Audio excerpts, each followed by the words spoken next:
Hi, I'm Saumya, founder of Rent to Read, an online book rental platform for children's books.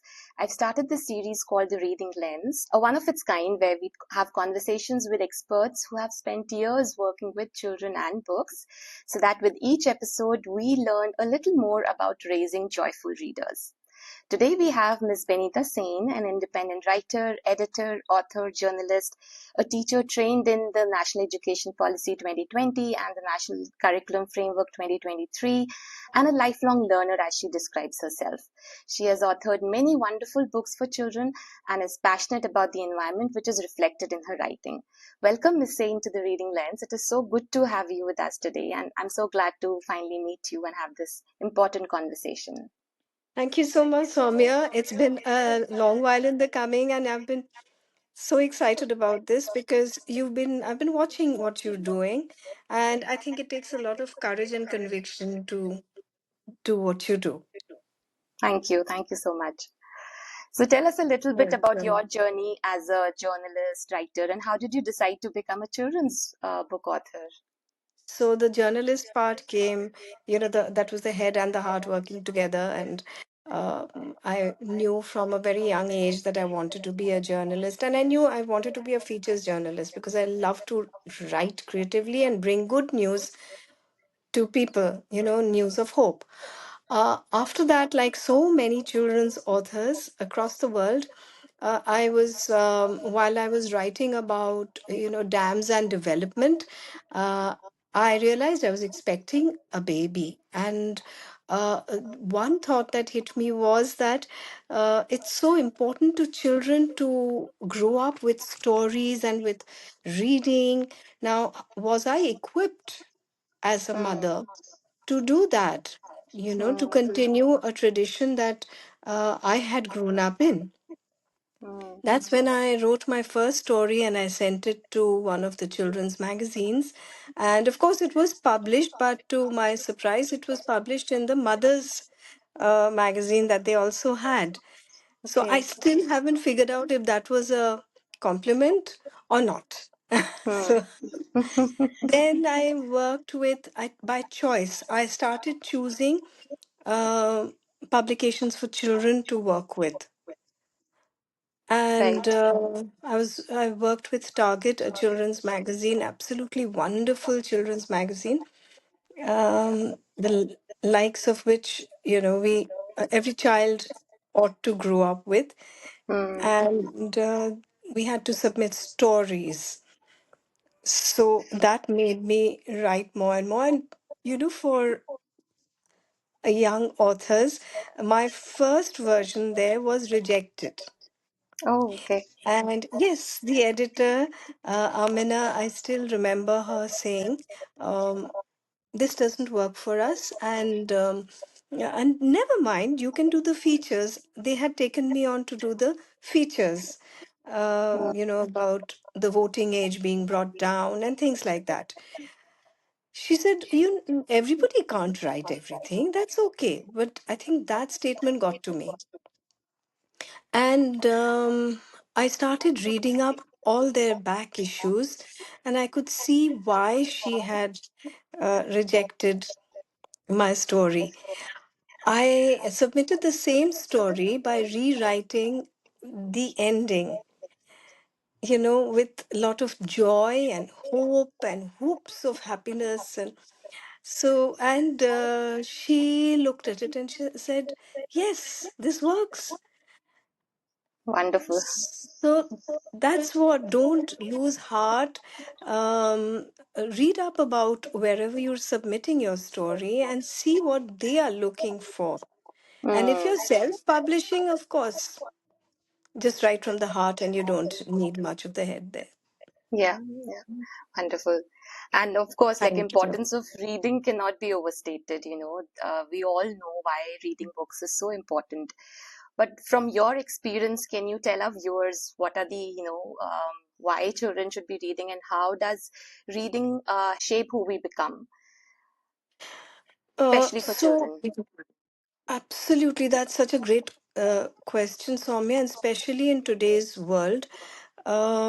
I constantly get asked this question at book clubs or wherever I go, to read out also, not with any doubt so much, but more with, the conviction. People are convinced that their children ought to read one. It's a very calming, sorted experience because Yes.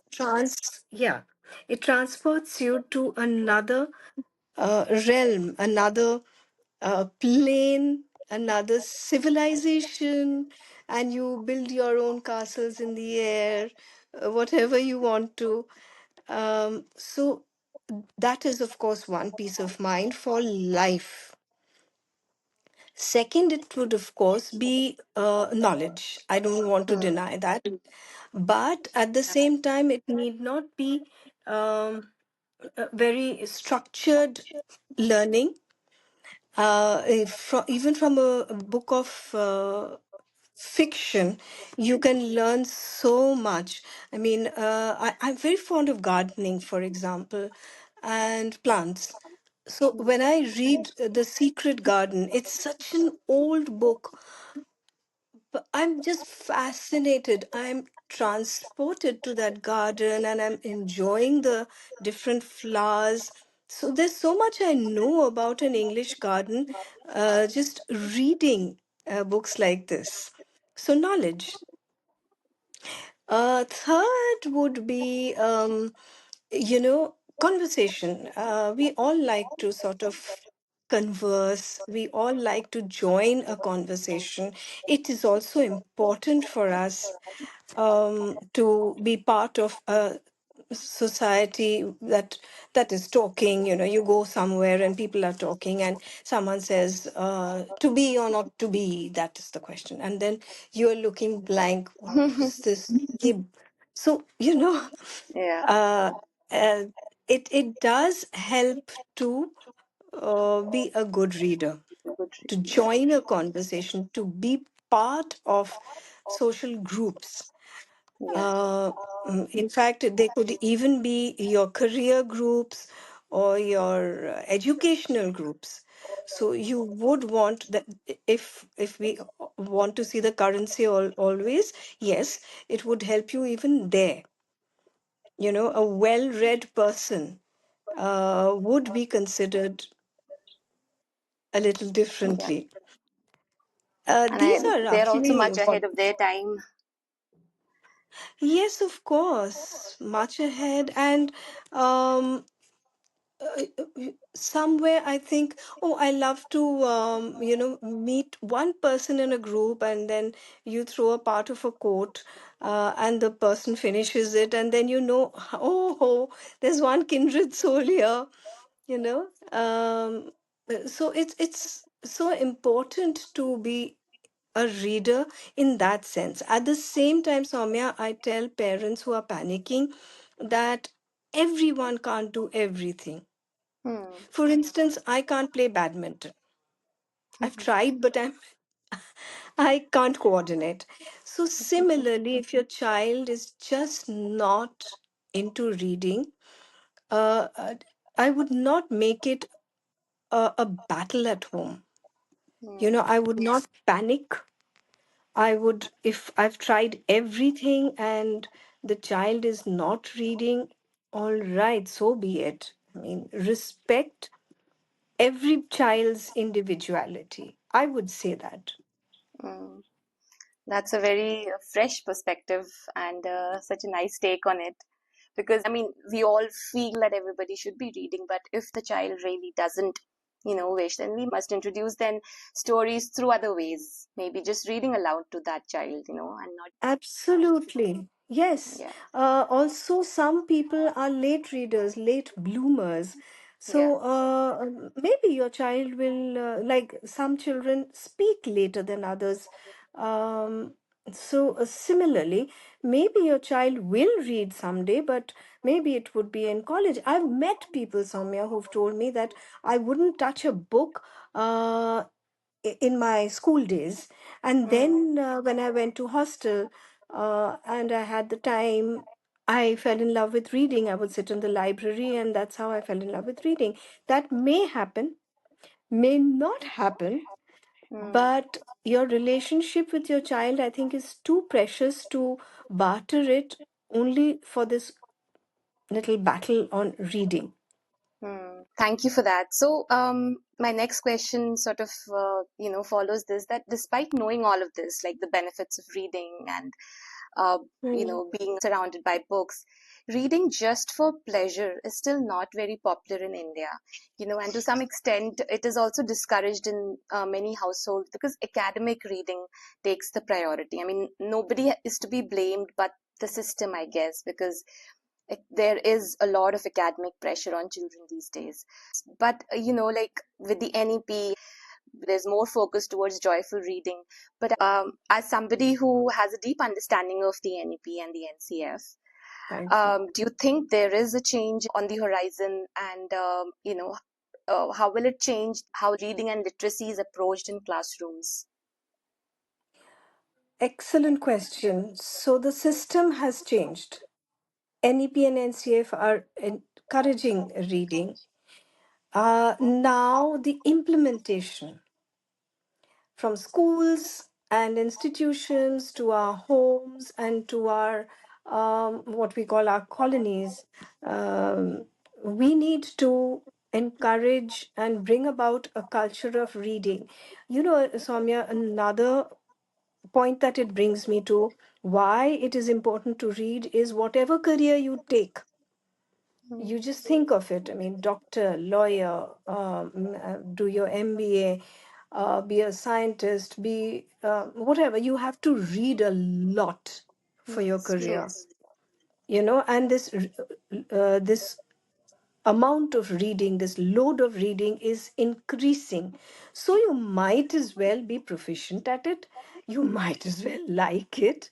And therefore, we might as well, as a society, parents, neighbors, or schools, we might as well, even bookstores, we might as well encourage this and build on it. Hmm. Right. You know, we might as well start working on it together as a society. Hmm. But a change is there on the horizon, and I think how it's approached would be changed. I would first say it's not the children per se, it is we as grandparents, parents, neighbors, teachers, um, tutors who need to encourage reading. So during the COVID outbreak, I was mentoring two brothers whose father realized they were just not thinking enough, and Hmm. he wanted sessions only on critical thinking. He did not call them reading classes. He did not call them comprehension or learning. He was specific. He says, I want them to have critical thinking lessons. And I had to work hard on each session, but we also included in that a little bit on reading because those two boys were just not interested in reading. And I didn't want to push them. But what we did was, we had this section called Book Bug Bug. I Very interesting so name. thank you. Uh, I came up with it because it has to be fun. Reading can't, if the child is not interested in reading and you say, now we are going to have a book session, a Yeah, discussion, the yeah, child's spirit will go puss, you know. I So, know. Has happened with all of us, I so guess, at some point. yes, of course. We'll come to book clubs for that. So, I told them, even if it's a paragraph that you have read anywhere, let's share that experience. And I Hmm. also had to read something and tell them, you know. So it wasn't 100% successful, but they read more than they used to. Hmm. So that is the change we need to bring about. It's not enough to say, okay, the system has brought in NEP, NCF. Hmm. We have the green light to go ahead. Right. The visa and the passport are in our hands. Are we going to take that journey? Hmm. Right. So That's a yes, it does that's come back to the yeah. teachers and the parents. Yeah, definitely. And even parents do play an important role in how reading habits are built and sustained in the households. So you have any two suggestions and tips for parents how to encourage reading in the house? Lead by example. I would always say that, Yeah. rather than say, okay, 6:30 to 7, you are going to read. Hmm. I can see the chemicals inside that little brain saying, I am not going to read 6:30 to 7. So I would say the if you lead by example, uh, you will have books around. And here again, I would say there was a time when I said it doesn't matter if your child is reading from a device. Now I would say no, please, because Hmm. we are learning more and more about how they're not very as good for health as, say, a book would be, a Yeah. physical book. So, if your child is reading, then it helps that child to have an atmosphere of reading in a part of your home, part of the Yeah. room. Yeah. Whether it is grandmother's book or the child's parents' books, they could be professional books.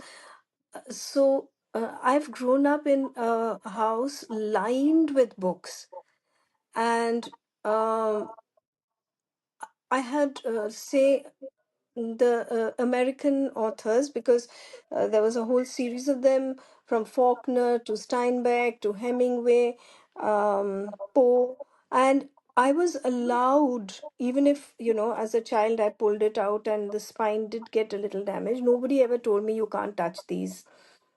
So the child's exposure to the books is enhanced. You create that microclimate. Yeah. You've put it so nicely. I mean, we Thank also you. keep talking about access to books, and Mm. the term that you've used, microclimate, is so apt because until unless you have books in the house and you get the right kind of books for your child, it is not very easy for a child to build a habit. And if the child wants to be part of the family system, so Yeah. if others in the family are not reading, then the child may not be so keen on reading. Hmm. And it can't start early enough, Soumya. We are going back now to the wisdom of exposing a child to stories and the habit of reading from day one. When I say day one, it could be even before birth. We are very fortunate, we have these little crinkly books. These are little books. We are Cloth so books, yes. fortunate now to have these books, cloth books, and that an infant can play with, and they crinkly, so ooh, interesting sound, good feel. So we get them used to, we get them interested in something that seems like a toy, and then you keep building on it. There is Yeah. so much now that is age appropriate. I still have for my grandchild now. This I've got to repair it. It's torn. I notice. This is my book. Oh, okay. It's How got sweet. some bell. One bell has fallen off. I don't know where. Yeah. So and it used to make a sound. Yeah, it still squeaks. So third generation. Yeah. Yeah. We So keep saying hand your books down. there's no right time. I mean, start whenever you feel like. Just start. Just start. Yeah. And with whatever the child wants to read. I used to read a lot of fact books. Hmm. Right. So, Do you yeah. think children are reading differently these days, or are they reading less? I think they're reading less. That's sad but true, and I don't blame the child at all. It is the entire system. Where are our reading rooms, libraries? Um, where are our book clubs? Hmm. What you have started, a lending library would just open up a different world for children. Yeah, But if the parents access that facility, true. we really need a climate of more bookstores. So there was one, I remember we were living in Kolkata at that time. It was one of those crossword or landmark kind of bookstores. They had 1.5 floors, and we would tell the guard that, this child is not to go out. Hmm. And we would go to our sections, and she would go up to the kids section. And we had set there were clocks in the store, so we had set a time at 8:30 we all meet here. Of course, we would keep checking on the child. It was an open kind of a system. So but the child felt that this is me time, to browse, read, and then invariably you carry home one book at least. Hmm. So it's a win-win even for the bookstores. Yeah, that's We right. need more of We that. need bookstores, we need libraries around. There's no doubt in that, and more than ever, Yes. So one last question before we wrap up. What does a reader for life look like to you? Sorted. So we have our little world, and we are happy to meet the whole world outside. But when we withdraw into the peace and the assurance of our books, of reading. In fact, when I was helping one of the local schools uh, design a children's lit fest, the discussion came to, okay, so they will be given bags of goodies when they are leaving, and I said, what about giving them a book journal? Hmm. And we sat down, and I called it my book. Hmm. We encouraged through the pages, the child, as you read, you write down something. What did you read this month? Little, I remember we used to keep our own diaries, not for what's happening in our heart kind of journaling, but also that might be separate, but for to keep quotes. You like some quote in the book, you write that down, the name of the book, the name of the author, maybe even when you read it. So that is just so fascinating. Over the Yeah. years you see what you have read, Yeah. and there will be books you will forget, but that journaling will certainly help. Hmm. That's right. Wonderful. I should get a hold of the journal now. I'll see if I have any extra copies, and yes, it is a thin journal, but it's a good start for a child. Yeah. Mm. Thank you. This has been such a, lovely and insightful conversations. Thank you so much for joining us today. Thank you so much, Soumya, for this experience, because uh, I know how you have been trying to get reading to come into mainstream life, into a part of a family's routine, not just a child's. There that Thank you. lead by example. And it's going to be a bit of an uphill road for you, but I wish you all the best. Thank you. Thank you so much. Okay. And if Thank parents who are listening to this, do check out her books. She has some wonderful books for you. children, and follow her work on benitasen.com. Hope you all enjoyed today's episode. Don't forget to keep checking the space for more such episodes. And space. This is a space where we talk about books and raising joyful readers. Thank you. Thank you so much, sir.